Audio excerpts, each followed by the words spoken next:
So Naji Gurijan, I would like to invite Di Appleby, Yaru and Gurudjari Elder to the stage to open our event with a welcome to country. Thank you, Di.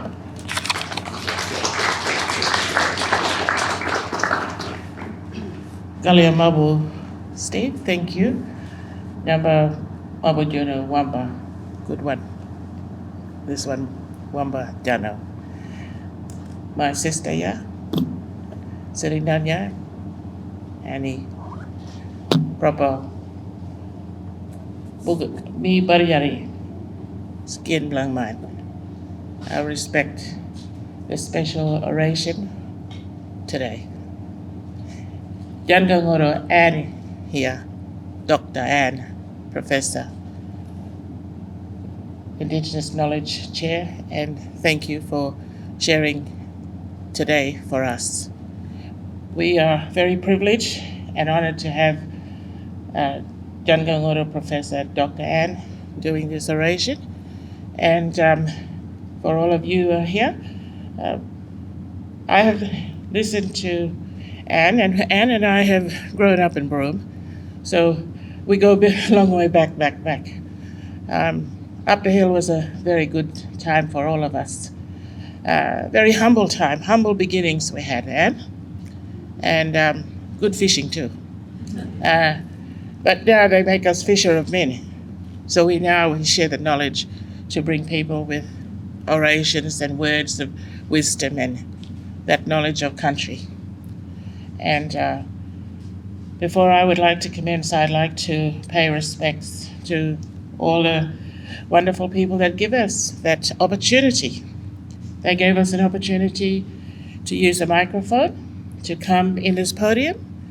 They gave us the will to stand and be strong, for they implanted and trusted us with their wisdom and gave us the tools to work with, because otherwise we couldn't be here today without their wonderful giving. They gave without compromise, and we want to acknowledge that beautiful wisdom and ways of working, because we know that research and data say, how do we work two ways? They say two-way research, two-way science, two-way this, always code switching. But old people, they were humble. They just said, listen. Whoa. I came about 11:15. I thought, this is Broome time. They're all going to show up. So here you are. Ngaji Gurijan, Nyambuburu Yaro and Jugun people. I also want to welcome the new families of Broome. Mabungimbi, Ngajunu Nilawala and Paulina, Ngayu Imarawaraman, Ngai Mandajara Nyigan, Ngai Nyigan, Ngai Nganga in my home, Broome. So Broome is my home, and in my introduction I said I am a woman who belongs to the Marawara, the Fitzroy River. So that's a duty of care that I have, and a lifelong obligation, like my elders, to stand and protect the Marawara, not just for now, but for generations to come. I normally don't read when I do my presentations, but Annie has put together her story, and today I want to be able to honour that story with a bit of paraphrasing from my writing. But today is a very, very special day, and I also want to thank each and every one of you for coming, because time is a resource as well, and I know we're all time poor and we're very, very busy, so thank you for coming to this special day. As Steve said, this started a couple of years ago in terms of Lucy Ngarbal Marshall, and Lucy was my sister, still is my sister, and I still have her tapping on my back and shoulder when I'm not doing the right thing. So for us, when our people pass on, they're not gone. They're still with us, and we remember them each and every day. So to all the wonderful guests who fill the hall today, thank you for your time, thank you for being here. Importantly, we've come to hear from those of you that know Auntie Annie and know that the gifts that she has given you, we will allow time for you to sort of also reflect back, because she wants to hear that. I'm going to read Auntie Annie's story, but there's also a little 9-10 minute film that Ginny has helped us put together, so there's a little bit of context from her storytelling as well. So what we want to say is I think this has been a great year in terms of being able to honour elders while they are still in our presence. so they can hear us stand and recognise their leadership, their bravery, their honesty, their integrity, and their ability to navigate through so many different systems. I also want to acknowledge Nulungu. This is a living water buru. There's a special spring here. I also want to acknowledge all the young people who call Nulungu College their college, but more importantly, the young people who call Nulungu their home. So there's memories in this land that we need to hold as well. And those young people were scattered throughout the Kimberley and are still connected today. Some of them are not here with us, but we feel them, we hear them. So in terms of Auntie Annie, I am a junior in terms of learning. And when you hear the beginning of the footsteps of such a worthy human being, you can understand why me standing here as a professor really needs to stand and bow to Auntie Annie, because she's got several PhDs up her sleeve, not just a dream to have one from this university. So all the elders talk about bottom up, being on the ground, listening to the ground and hearing what people are saying.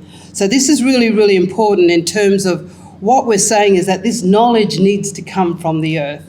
One of the things is I've just been awarded a Global Geoethics Award, and it's ethics about the care of the earth, our common home together.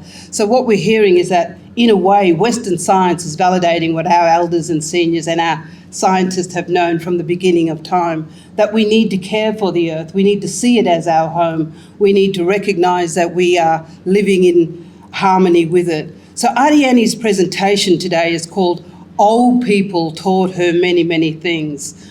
So Annie Milgan was born under a tree at Paradise Station on Nyigina country. Her father was a Nyigina man who was a boundary rider on Paradise Station, where her mother, a Mangala woman, was working in the station house. A love affair that could have proven fatal. However, love prevailed, and Auntie Annie is here as living proof. That's a story for another time. Auntie Annie describes how she got her knowledge from the elders and from her father and mother, from the grannies and grandfather, and the old people, her old people who taught her many, many things. Describing the elders and how their process of learning confirms that in our traditional custom, a PhD required lifelong and continuous learning, not a 3 or 5 year degree that you could quickly get a certificate for. So Auntie Annie is still learning as well. So she recounts that we were taught when we were young, out on country, different things from the river, from the country, from the land. Many things her old people taught her, and describing it as cultural awareness, how to live on country, how to live with country. Auntie Annie describes and believes it's very, very important to keep these things going. It's important the way to teach how she learned from both her parents. She recounts, my father, it's like he was looking at me and passing all that knowledge down. Out of all the members of her family, her aunt and her father nominated her to be the next leader of her family. They picked her because she was strong and had a good lian, a good spirit, a moral compass to guide her through right and wrong. They gave her the song lines and passed all that knowledge on to her. And this is the timeline of her story and her work history. Annie Milgan grew up on the Marawarra Fitzroy River. She attended school at Camballan for 1 year, long enough to give her a lifelong love of reading. 1 year in a formal system. She proudly recalls, I just kept reading and I taught myself. I read magazines and anything I could find. In 1964, Auntie Annie Milgan lived and worked at Lulagai Station, which was a ration camp. She worked there until 1969 as the stock camp cook. The station man at the time was Mr. McClarty. In 1996, Auntie Annie found herself in Broome with no motor car and no way home. She took up work for 3 months at the home of the pearling master Sam Mayle and his family, and she recalled walking to fish at the 1 Mile Reserve and spending evenings under the stars and the moon at sun pitches. In 1969, when the government basic wage came in and it became compulsory to pay Aboriginal people who had been enslaved on the pastoral station, very soon they were forced off the station by the new American station owner of Lulagai Station, and they moved camp to Liveringa Station, another ration camp. 1970, not long after they were kicked off Liveringa Station, they were then moved to Jigully. In 1974, a little bit of the year went past and the family stayed there with old man Freddie Johnson. He was a Ngurrindjan man. He was a very good man and he helped people to find ways through the government to help all the people. His name was Mr. Coombs. He worked in the Aboriginal Affairs Office and he worked and he helped the people on the ground to figure out where they were going to live. They decided from Jigully that they would set up Luma Community and build Luma Community. In 1975 to 1976, Nyigina, Mangla, Walmatjarri people had an election near Luma for the Community Luma Council. All the tribes and all the families were all mixed up. The project officer was Mr. Jack Finser, and several builders decided that they wanted to go and help start Luma up. Luma and the original shop was built, and this is where Auntie Annie started working with the ladies in the shop, and they taught her how to do many things. In 1976, Auntie Annie lost her husband and went into sorry business for a year and went and stopped at Willair for a little bit. In 1978, Luma Community was built and she moved there and started to become a homemaker, taking care of old people, making sure they had their medicines and they were all right. 1980, 2 years later, she started working in the Luma Clinic as a healthcare worker. She recalls how she was on call 24/7 for 17 years. From there, she remained as the person in charge and managing the Luma Clinic until 1997. In 1997, Auntie Annie resigned from the position in Luma and moved to Jalmadangaburu community. She began working in the community, helping around with caretaking, cleaning and general help and support. In 2000, the old people went to her and asked if she could set up a clinic at the Jalmadanga community. Auntie Annie worked with healthcare workers in Derby to set up the clinic in Jalmadanga. She managed the clinic and was the go-to person if people needed to see the doctor or if the doctor needed help communicating with the community. I think it was around 2000, from what I understand from the Nyinginamangla school, that the school was established. And down the back we have Dr. Glenn Woods, who came and volunteered and set up that Nyinginamangla school so that it's the school that it is today. It's an independent private school that receives independent funding, and we are proud that the Nyinginamangla teachers and the principal is here today. Welcome, Wiki and staff. So all of those things continue through Auntie Annie's life. So she set up the clinic, and then in 2002, CALAC and the KLRC started a language program which was created. She was one of the people that started the board, and she's still on the board today. 2003, the Iraman project started in Jalmadanga, and this program was started to teach young people about culture, about language, and importantly, about country. 2004 to 2005, old people wanted her to take the young people out to country to show them how to learn the proper way. We took them out and we showed them how to be on country, teaching things that we were taught on country, Auntie Annie says. Then later the project was put under Wallalakoo Aboriginal Corporation, the Native Title Body Corporation, which gave rise to the Nyinginamangla Rangers. 2006, Auntie Annie and some of the other people started working with Liz Thompson from sharing stories on the Wunyumbul, the Night Heron Project. They created this project because it was really important, these young people. It was a big, big project. It opened it up, Auntie Annie says, and she worked with Liz Thompson for over 20 years, recording and sharing stories. That must be an amazing database, 20 years of stories from Auntie Annie. 2015, the Wallalakoo Aboriginal Corporation, our Nyinginamangla determination was made, and she started to work on that. 2018, after working many years as a healthcare worker, Auntie Annie returned from working at Jalmadanga Clinic because she wanted to focus on her bush medicine and helping kids, teaching people and kids where to find bush medicine, when is the right time, how to collect, how to make the medicines, and importantly, how to use the medicines. 2019, Auntie Annie was nominated and inducted into the West Australian Hall of Fame for her long history working in health, leading her community and teaching culture.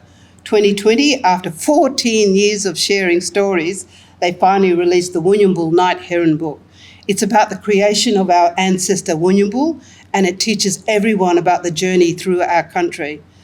The same time, they released the Nyigina seasonal calendar and with help from Dr. Sarah Laborde. Now, one of the things about the calendar that Aunty Annie has created is that country is changing. Climate is having an impact. And so many of the seasonal calendars are out of whack.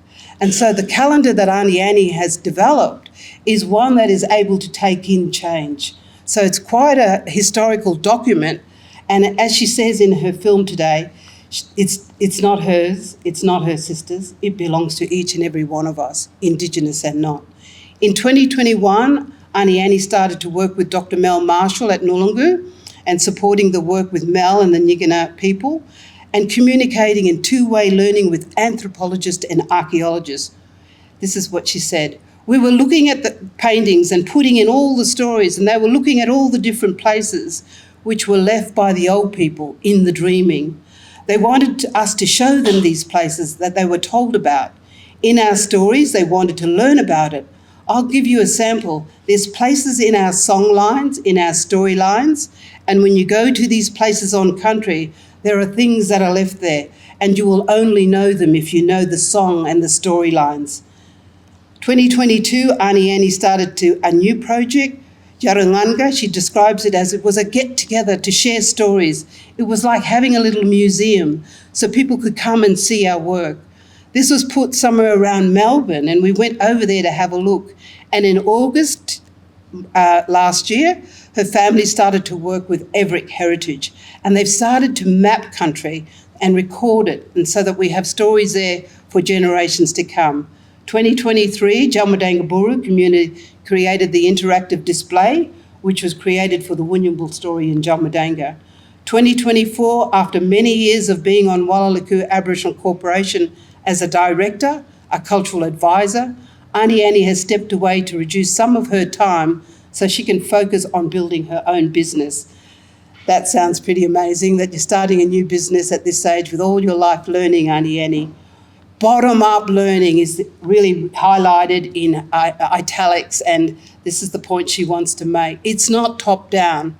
When it's top-down, it becomes centralised and it becomes toxic. So the elders have always said bottom-up, from the bottom up. One of the other things that is also to realise that we stay humble and we sit on the ground because we've got nowhere else to fall. So it's not about ego, it's about eco and all of us working together. 2025, since the start of the Irriman project, Aunty Annie has been sitting on the board. She's still working there today. They are now creating a healing program, a two-way program for doctors and nurses to help them to better understand cultural and community ways and how we are here on the ground. And now she's at Jalmadanga helping the Nyigina Independent School that started back in that period that you said, back in 2000. So the school has grown, and so has Aunty Annie's wisdom. The kids are now working on country project. They've created a 3D model to show country and where the stories are coming from. We will now hear from Aunty Annie as she shares some of her story with us. A special thanks to Dr. Ginia Westwood for your amazing IT, and you're always coming in last minute and nothing's too great, and you're always there for the elders. So I want to say thank you to Ginia. But after the film, we will open it up to hear from speakers off the floor. And then Aunty Annie has requested that she would close the ceremony and she will speak to that. So from now, let's listen to some Mabungurin Nganga from Aunty Annie, and thank you, Ginia, and thank you all for listening. Thank you, Aunty Annie, for your story, for your life. And I would like to say that, as Aunty Annie says in the book, the PhD that we award as Indigenous people is lifelong learning. And I am very proud to say that from a traditional owner perspective, I don't know anyone who has been more deserving, one, of a traditional owner recognition of having the standing of a PhD and being recognised for your lifelong effort. So thank you, Ginia. Yeah, I remember where Lucy was born, and all that, but she's still a Nyigina woman and very strong woman.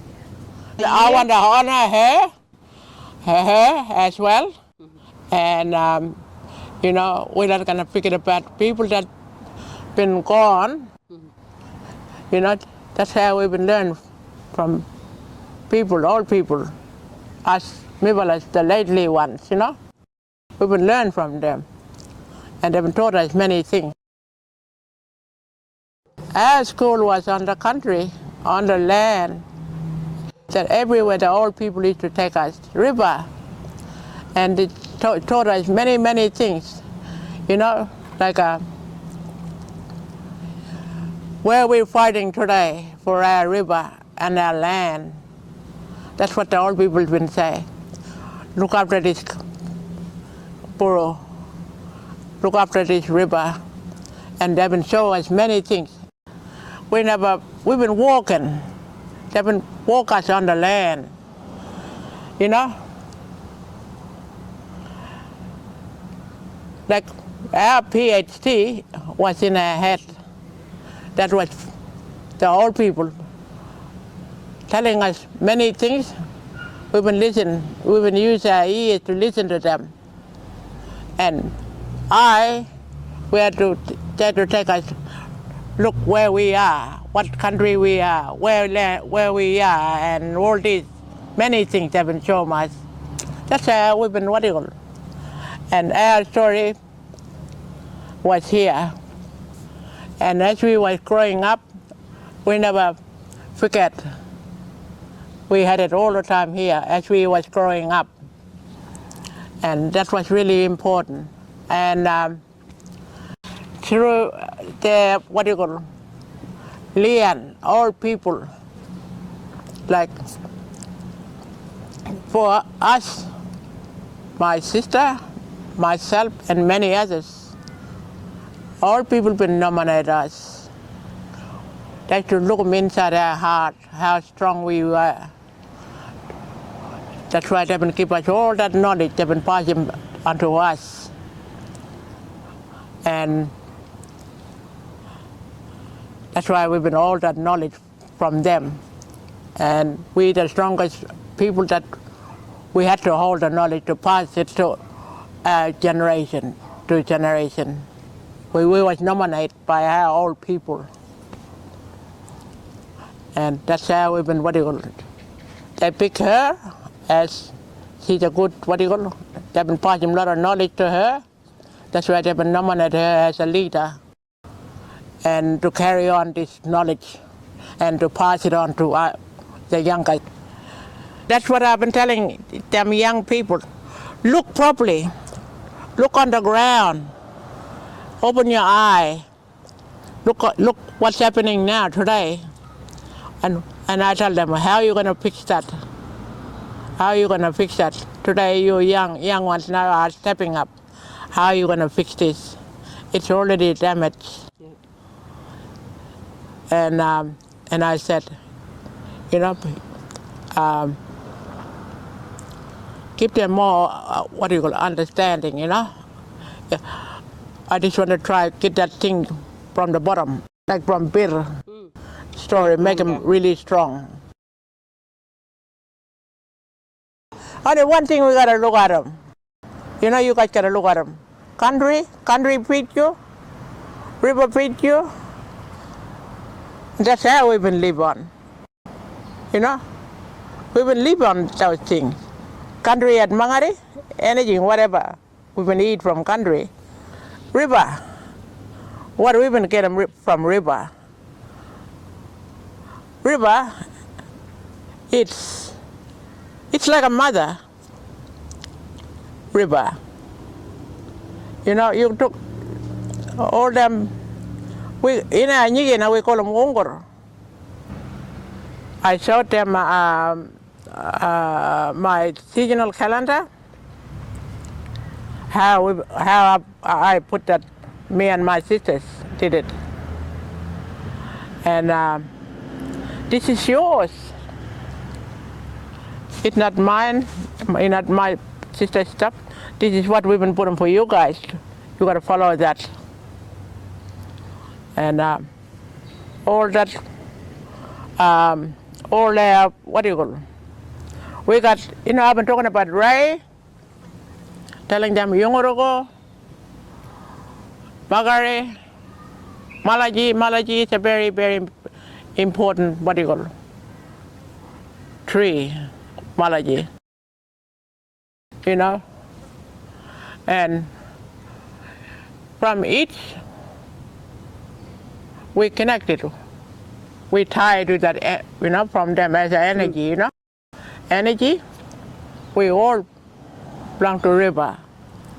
Wunguru there, we got them, and you know what your wunguru is, or what your totem is, come from the river or the land. So you gotta think about all this. You know, you protect your wunguru, protect the country and the river, both. And that's how the old people used to tell us. It's like a cultural awareness they've been given by us. You know, but something might happen. So that's sort of thing they've given us, the culture would be aware. You know, they knew what's gonna happen. They knew. And protect, they told us to protect the country, river, don't waste the fish. Many things, lots, you name it.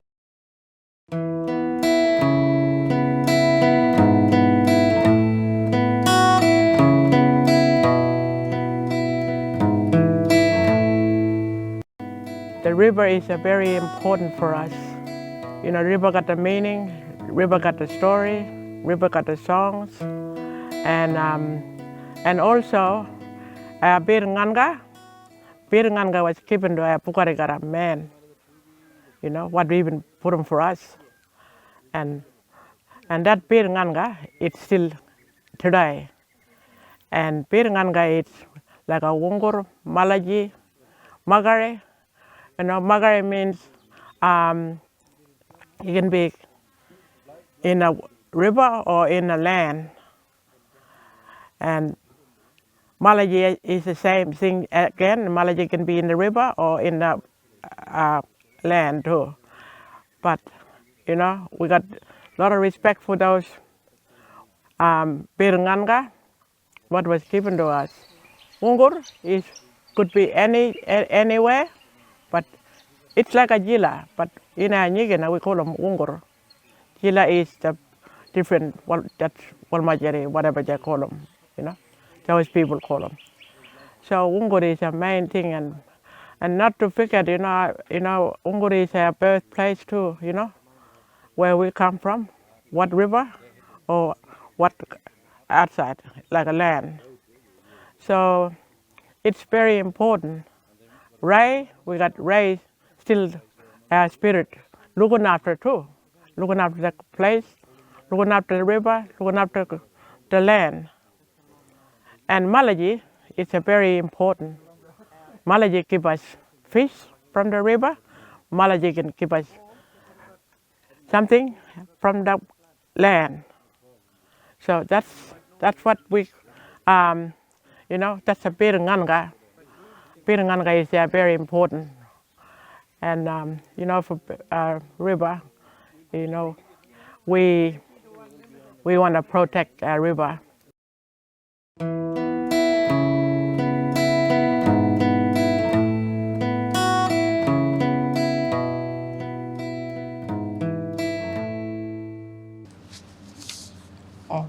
Hello, my name's Annie. I'm Nulungu woman, but I want to thank Anne.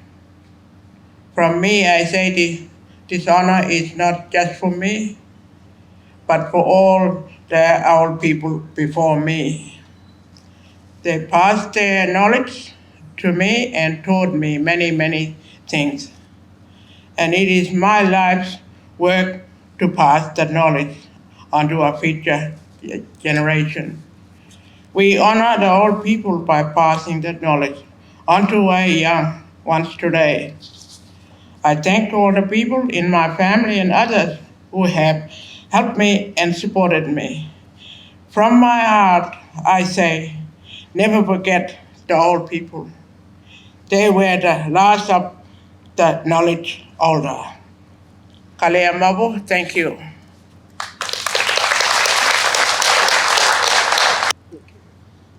Now I'll ask a question if no one's got one. Annie, you've been involved in our peak bodies, KLRC, KALAC, obviously through native title and other things through the KLRC. And as a part of that, it's creating a foundation, and it's also being involved in the kind of projects you have, like Your Urban Women, and a whole range of storytelling projects, like the work you've done with Changing Stories.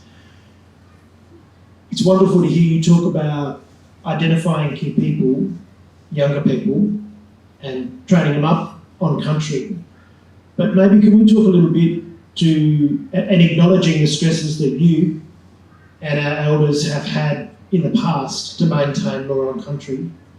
But can we talk about some of the stresses that young people have today? So could you tell me, what do you think we could do to support young people in upholding their responsibilities to law and culture when there's so many stresses for young people today, particularly around digital things, jealousy and defiance, you name it. There's a lot of stuff out there that young people are having to deal with. What wisdom can you share with us? Now, it's very important for young people because, young people, for me, I want to see young people step up and carry that knowledge, and that's why I'm passing it to our young people today, so they can carry on that knowledge, And what's the best way, do you think, to do that? What's the best way to support those young people to be able to do that?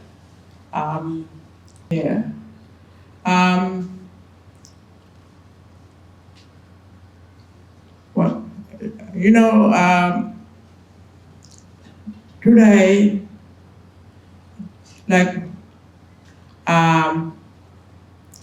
we like young people, we building a story on them, and then we take them out on country, so they know their connection from their, they want to know all this, connection from their great-great-grandfather, and the name of the places, and the story, and all that. That's how we teach our young ones today.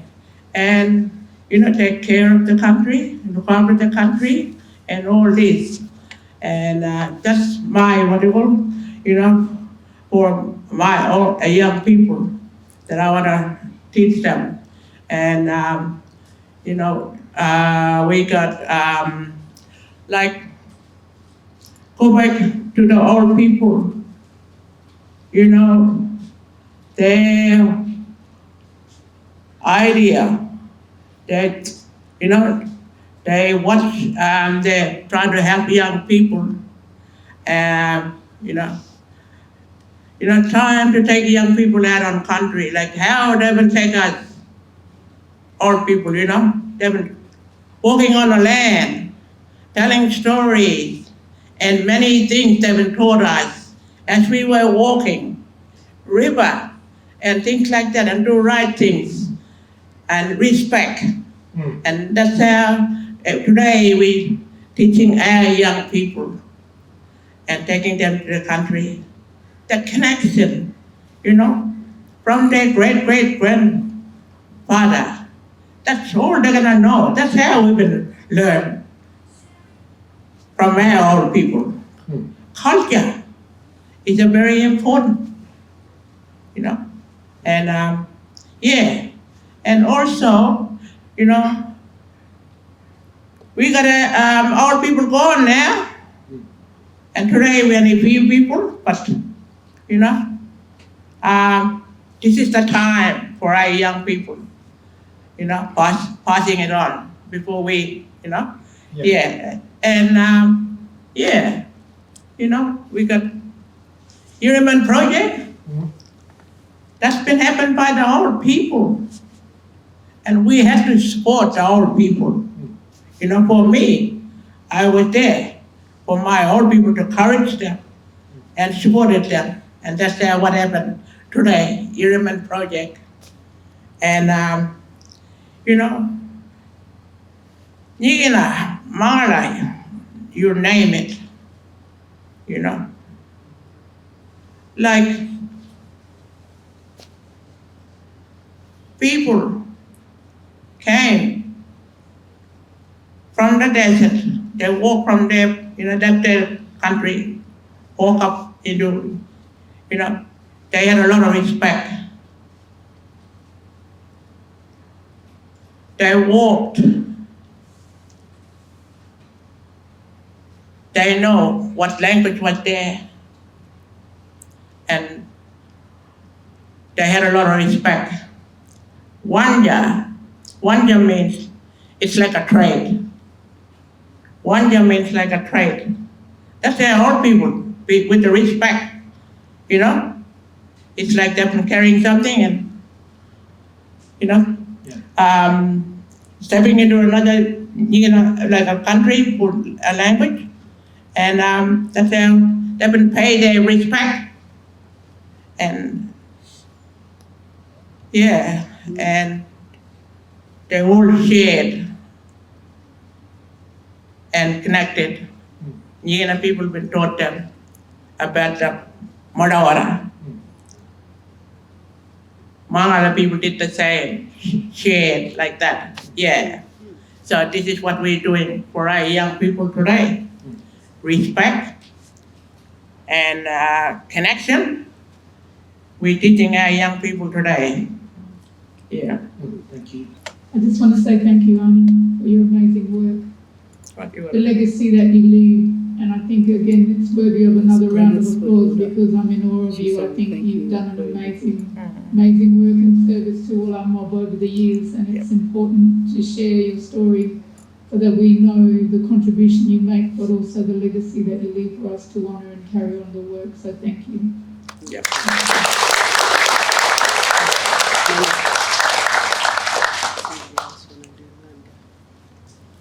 And a Dwyer.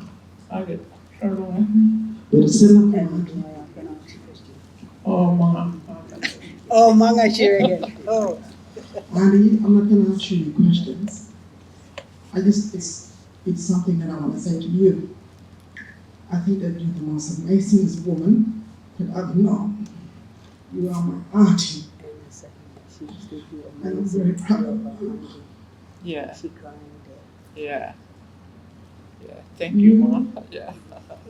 As one of the knowledge holders culturally, taught me a lot. And you showed all your cultural skills when you worked with Ireland and brought your skills all the way to Garagari country. And you showed my nieces how to do bush medicine. Some of them were heavy drinkers, but they come good because you showed them the way of how to do bush medicine. And now they are professionals because of the work that you showed them. You deserve this honoring of your cultural knowledge. And I want to say that I'm so proud of you as my true auntie. You can show me and my family a lot of cultural stuff. When you used to bring it back to Garagari country, when we used to stop with you in Yamalangere, you're the one who showed us the way. And I want to say that you are someone part of my life and my family's life. And you're an inspiration with all your country and knowledge that you transfer to my young generation, especially the Garagari young generation. And they still carry on that skill that you showed them, how to collect all the different trees, the leaves, to do with bush medicines. And now they upgrading themselves to do soaps and then I think they're getting a bit too sophisticated now with shampoos and all that stuff. But yeah, I just want to say you deserve this honoring of cultural knowledge for because you are the right person, and you've always been there for all of us throughout my whole family. I'm so proud of you, Auntie. Keep up the good work. You want to say something? Thank you, Mama. Say again because I was clapping. Just say again because I was clapping. Oh, thank you. Yeah, thank you, daughter girl. Yeah. Okay, anyone else? Who is it? Hello, Auntie. Thank you for your work. I'm a first-year medical student from Darug Nation over in Eora, Sydney. I've come to Broome this year to start training to be a doctor.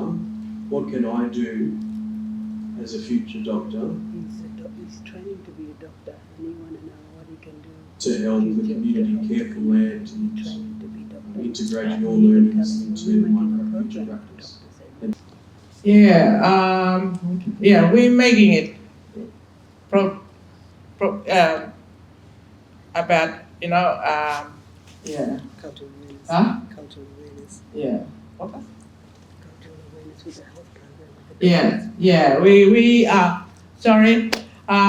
Yeah, so we're doing both ways, 2 ways now. And through the Yearman project, well, I want to say a little bit about myself as a health worker.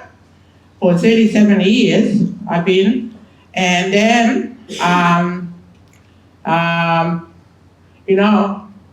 I've been thinking a lot about the 2 ways. 2 ways. I did a cultural awareness with the doctors and nurses and in Jamaica. So now, through our Yearman project, we got a healing. Yangangoro, they call it Yangangoro. It's a healing now happening, and it's happening today. With our old ladies, we got all our old ladies, and I'm involved in that. Yeah. So it's very important, both ways very important. We gotta have, as I say, our 2 ways working. It's very important for us, so the doctor can understand. Yeah. Hello, Gombrana.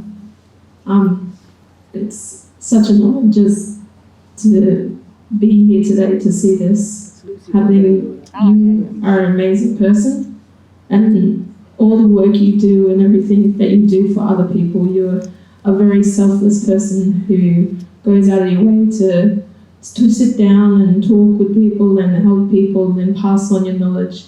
And it's such an honor to actually be able to be here today, especially because my grandmother there's like her name as well, and then to have you as well on the same day being honoured for all your hard work as well.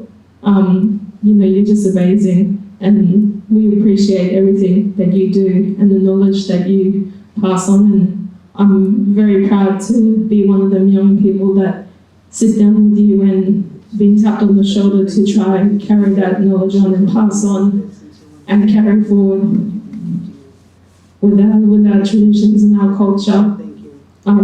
So thank you for all here today as well. It's so amazing to see so many people, coming in and appreciating Gambara and her hard work. She is a beautiful soul, and I just hope for the best future for you, Gambara, and that all good things come for you, because you were just amazing and you're deadly. So we love you. Hello, my name is Janine Bedford. I work at ARNJA. I'm an East Kimberley person, so I'm from Halls Creek. I just want to say and acknowledge both of you two. I am in awe of you both.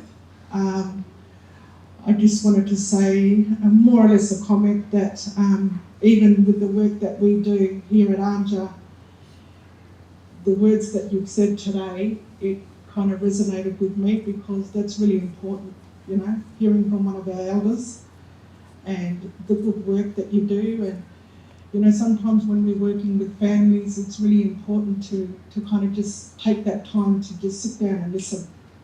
It's really important. I used to work at the Kimberley Language Resource Centre in Horse Creek back in the early 2000s, and I remember your name, coming across your name and seeing, you know, the good work that you did for Nyigana Mob. So I just want to say thank you, and I just want to say, yeah, acknowledge you all. Thank you. Thank you, Janine. We have one more. That's fine because I'm just keeping an eye out for these categories. Kia ora everybody, Wiki, and I'm the principal of Nyigana Mangala Community School. I'm so honoured to be here today and bringing my staff as well for this occasion. Amazing, amazing woman. I didn't realise she held so many hats. I just thought, oh, we got her. We've got her, and I'm so honoured to have her in our school. Lovely to meet Anne. I've never met Anne before. Thank you, Anne.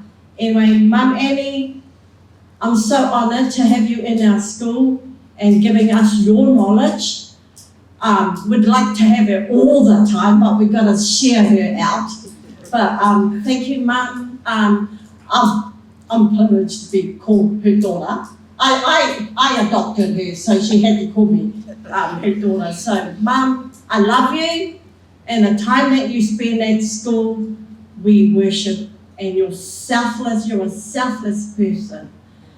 So to complete my amazing talk for you, I will finish with a song, which is with three things, faith, hope, and love.